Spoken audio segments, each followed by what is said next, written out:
Vamos falar de saúde. A doença de Chagas é causada por um parasita transmitido principalmente pelo inseto conhecido como barbeiro. Ela é comum na América Latina e pode levar a complicações cardíacas e gastrointestinais graves se não for tratada. Os sintomas iniciais podem ser leves e até mesmo passarem desapercebidos, o que torna o diagnóstico precoce desafiador. A gente vai aprender mais sobre essa doença conversando ao vivo com a biomédica do Laboratório de Chagas da Universidade Federal de Goiás, a Liliane Cipriano, que está conectada aqui com a gente. Doutora, bom dia, bem-vinda. Bom dia, Will. Então, queria que a senhora explicasse para a gente melhor como que essa doença afeta o nosso organismo. Bom, como você já antecipou, né, a doença de Chagas ela vai atingir órgãos como o coração, o esôfago ou o intestino.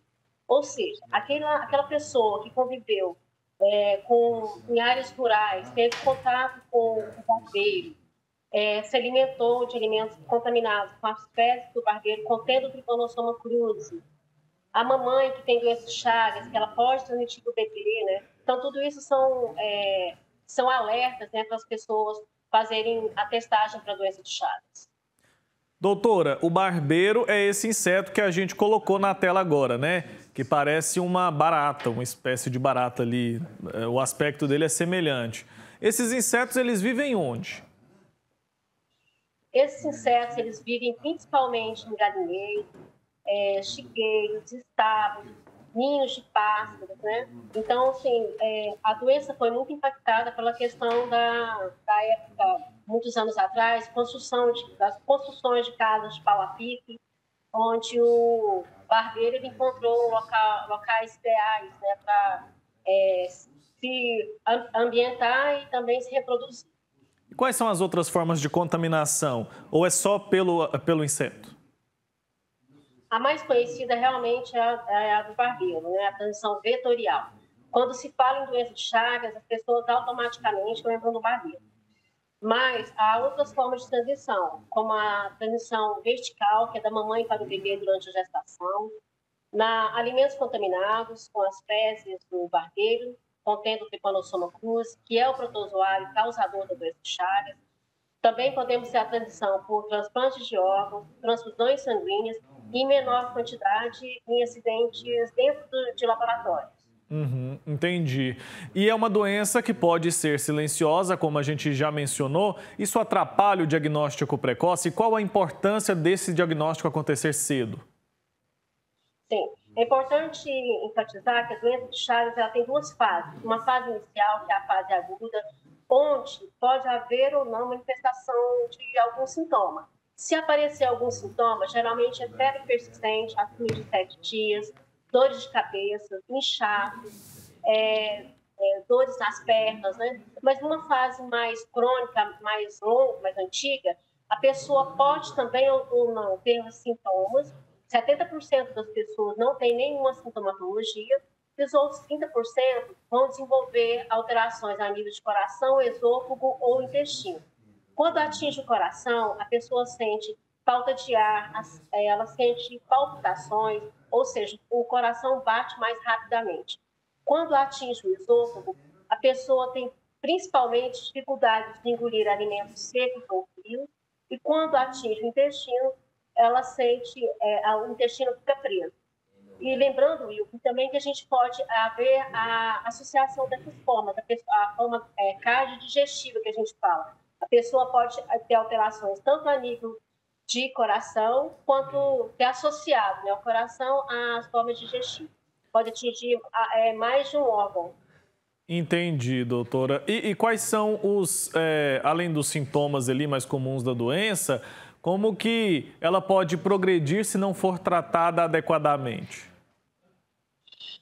A doença, se ela atinge o coração e não for tratada recentemente, assim, rapidamente, a pessoa pode vir a precisar de usar um marca-passo ou até mesmo o transplante do coração. Quando há nível de esôfago, pode ter que fazer alguma manobra para poder alargar, né, assim, para poder auxiliar na deglutição dos alimentos. E quando atinge o intestino, que forma os fecalomas, que são as fezes ressecadas dentro do intestino. Então, isso, dependendo, tem que fazer a lavagem do intestino ou até mesmo a retirada de um pedaço do intestino para que o indivíduo possa ter uma melhor qualidade de vida. Entendi. Então demanda muitos cuidados, com certeza, né? E tem como prevenir? De que forma a gente pode tentar se proteger desse contágio? A questão da manutenção da sua casa limpa, né? Não manter o acúmulo, né, de tijolo, de lixo dentro de casa, porque isso favoreceria a questão dos barbeiros, que eles ainda estão muito presentes, né? Porque a doença de Chagas é uma doença que as pessoas acham que não existe mais, mas aqui em Goiás, por exemplo, existe uma estimativa de 200 mil a 300 mil portadores, então tem que ter esse olhar para o barbeiro. Outro fato importante, Wilder, que eu gostaria de salientar aqui, é em relação às mães que têm a doença de Chagas. Eu vou aproveitar o momento aqui e pedir para a mãe que fez o teste da mamãe, que é um teste realizado durante o pré-natal em todos os municípios goianos, pela rede pública, é realizada a testagem. Inclusive, a doença de Chagas foi a terceira doença mais detectada no teste da mamãe. Então, a mãezinha positiva, peça para poder fazer a testagem da doença de Chagas dos seus filhos. A questão dos alimentos, né, bem higienizados também, tudo isso faz com que você evite a doença de Chagas.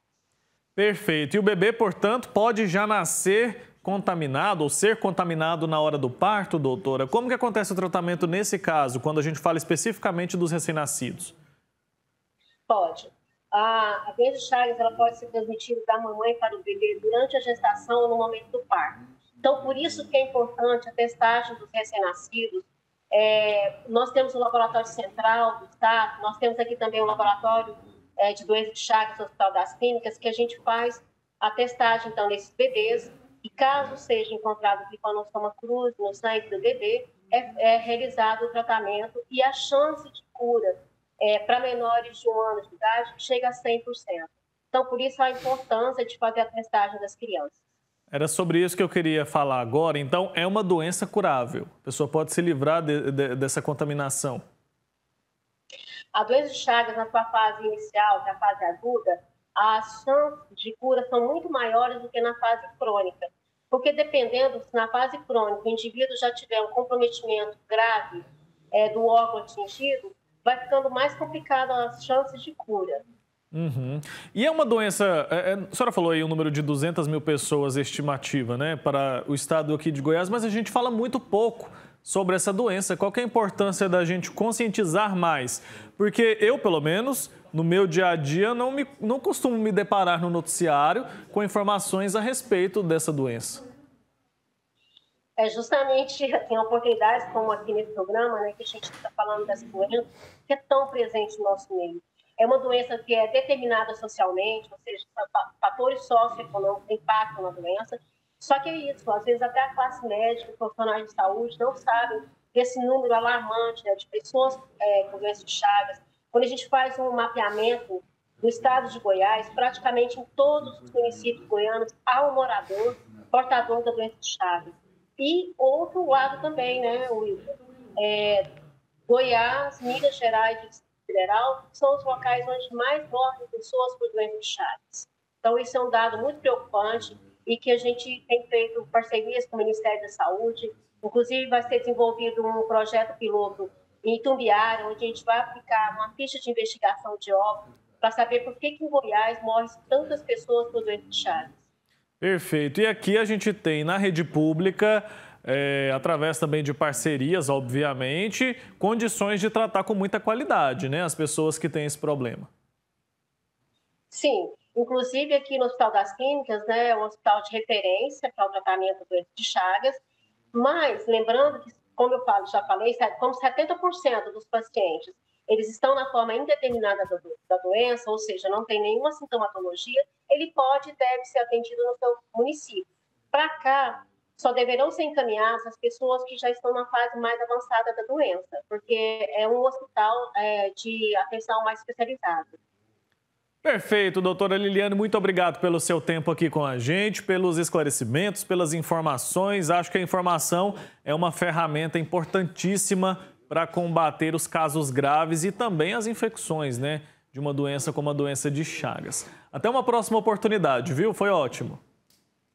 Eu que agradeço, né, esse espaço para poder dar uma visibilidade a uma doença tão invisível. Com certeza. Abraço.